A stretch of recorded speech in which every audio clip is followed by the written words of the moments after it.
special speaker about to take the stage, and she's going to discuss dichotomies of customer experience. So, ladies and gentlemen, it's my absolute pleasure to introduce you all to our next speaker, Ms. Deepti Sagar, Partner, Chief People and Experience Officer, Deloitte, India.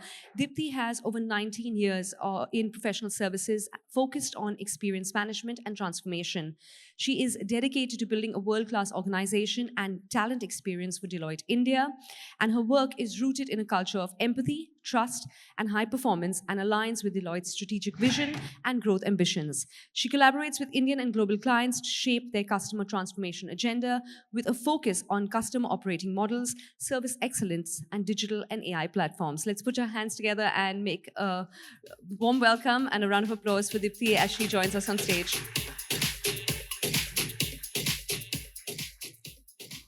Thank you so much. Good afternoon, everybody. And I'll start my presentation with a short video.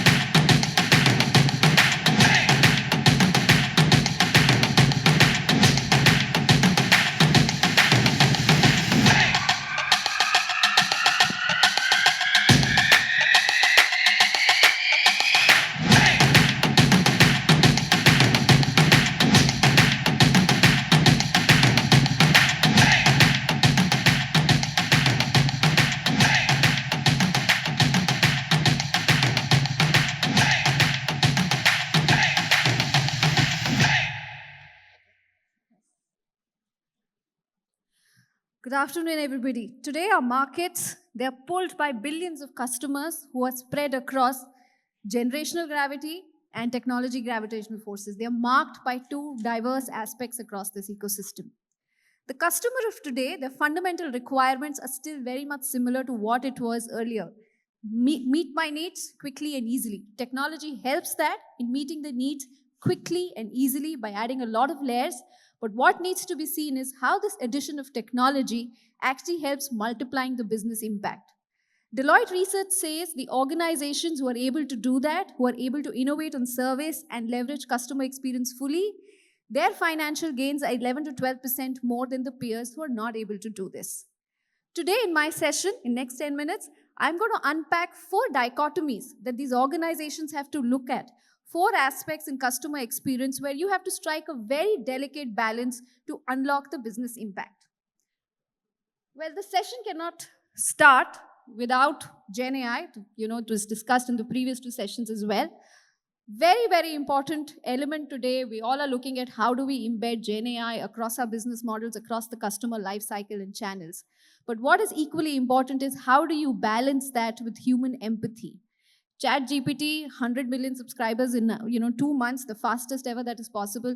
Close to 80% of youngsters deal with it, interact with it every day. 93% of ChatGPT users are less than 34 years of age. This is going to stay. It is marking what a behavior of a future consumer would be.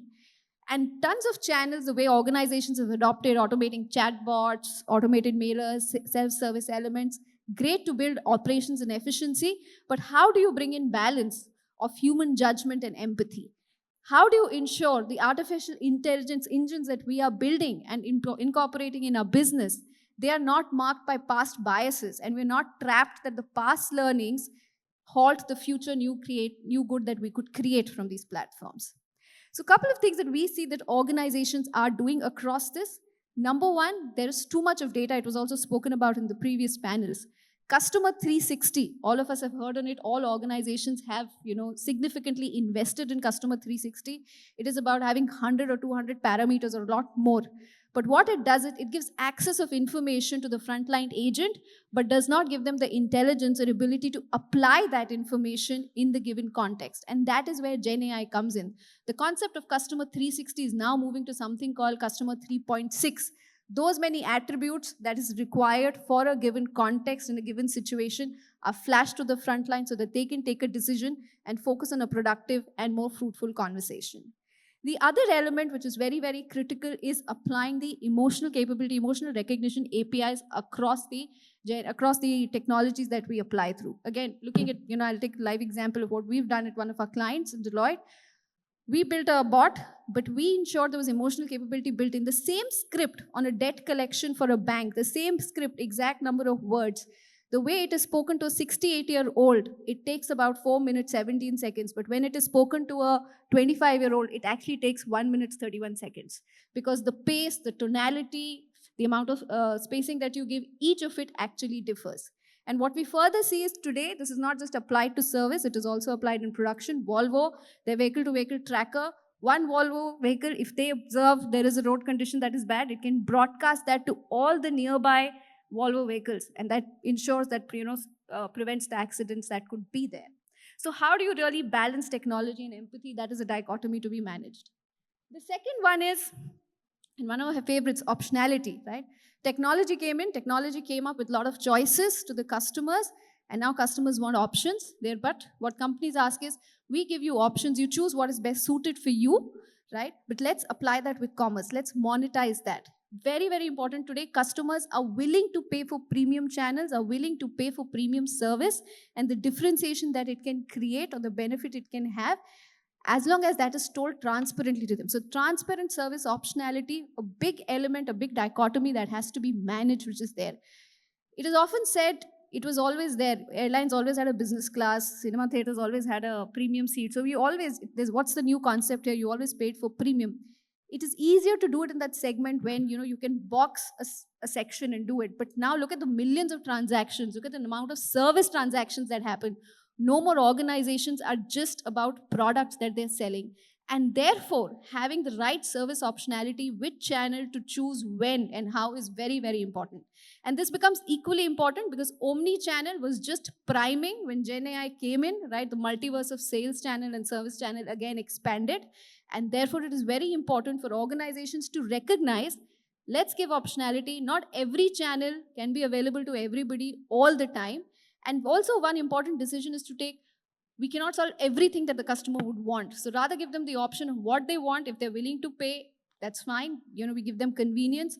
Otherwise, they take some effort and do things on their own. So that's another big element, big trend that we are looking at. The third element, which is on consumerism. Today's, and I'll also take this, I was a customer experience professional for last 20 years. I've been doing that. Last 1 year, I've also looked at the employee experience, and I'm people officer with Deloitte in India. And we see this, I've seen a common trait. This generation today, whether they're choosing an organization or they're a product, their first question to you is, what's the purpose? What do you stand for, right? They just don't go buy a product because it is priced low. And our own research has shown that, people are willing to pay more for a product if it aligns with their brand, if it aligns with their purpose, their values, what they stand for. So extremely important today for organizations to start looking at, to say what we are doing, it should not just be an added CSR, but becomes an extended proposition of your solution. A credit card, a financial service organization, releasing a credit card which can be accessed by people who are visually impaired, right? E-commerce companies having their entire supply chain and logistics managed by, with people with disability, right? Or we've seen these today food delivery apps. A lot of them have an option that they give a customer to say, do you want an eco-saving delivery option? So you can wait a little longer. We'll club this, trying to save the environment. Making it very, very transparent and open to you. And you then tend to relate with the purpose, and that drives experience. Experience is no more just about the product or the pricing that you give in. And that is, again, something that we have seen is really picking. So having the right consumerism, but at the same time, balancing that with commercialism. At the end of it, we don't run a CSR organization, right? There is a profit to be made. So how do you build profit with purpose? That is the third dichotomy that in customer experience really needs to be looked at and worked on. And the last one, personalization. This was spoken across through both the panels we spoke about. And one of the points that they all said was that, there's too much data, there's too many information which is there. And we did a survey, Deloitte did a survey, and about 63% of the organizations said that We personalize experiences, and the same question when it was asked to their customers, only 43% felt that the experiences were personalized. So there's a huge difference in what organizations are considering personalized and the way customers are actually receiving it. So what's happening? There is a lot of data out there which we believe we are using it for personalization, but we aren't. At the same time, facts also say, consumers also said, 3 out of 4 consumers said, if you personalize the data, I will happy to spend 37% more on what I would spend to you with your peer. They're at this generation, it's an open generation. Every information about them is available on every social media site. They're very, very clear. They're open to share data. The other insight that came from this was customers said first party information is better than third party information. You tell me what information you need from me and how will you use it. I am happy to share that information rather than going through these third party cookies and others, which creates a barrier, which does not create transparency that is needed in a customer and a loyalty and an experience relationship which is there. So, building this personalization using these insights and telling the customers how they will be doing it and balancing that with their privacy needs is the fourth dichotomy that needs to be managed. Now, all these dichotomies, when they're looked at, how do the organizations really, really manage that, right?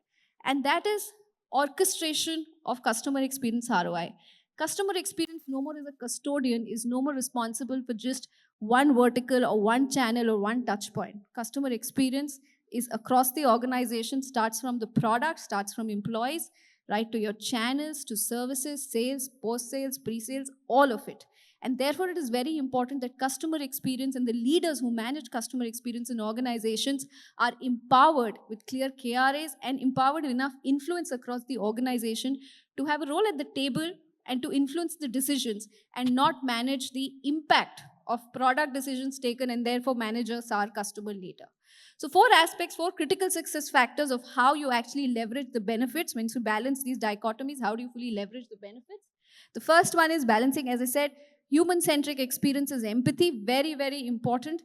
Right from all the product teams to technology teams, their training and their assessment in what we call as human centricity or human-centered design and empathy.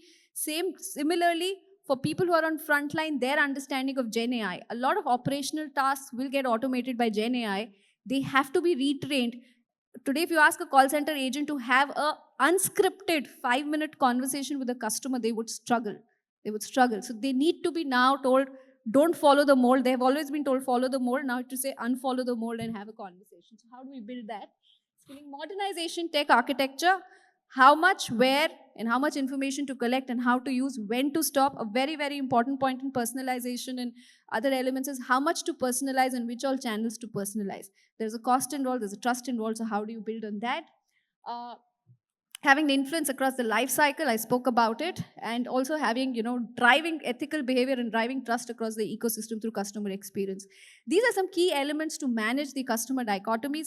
As we get into the next gen customer experience, which will be marked by this, alpha generation and Gen Z, and huge amount of Gen AI and next gen of Gen AI, which is going to come in very, very soon. There will be speed bumps, but we should not forget there's no customer journey inflection points that started with skepticism. Few years back, we were scared to transact online on our banks, right?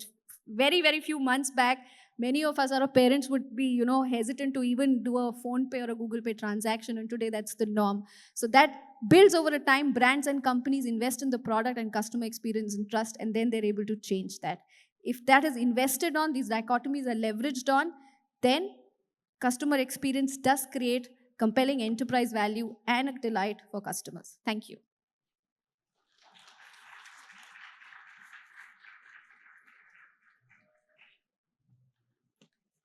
Ms. Sagar, thank you so much for your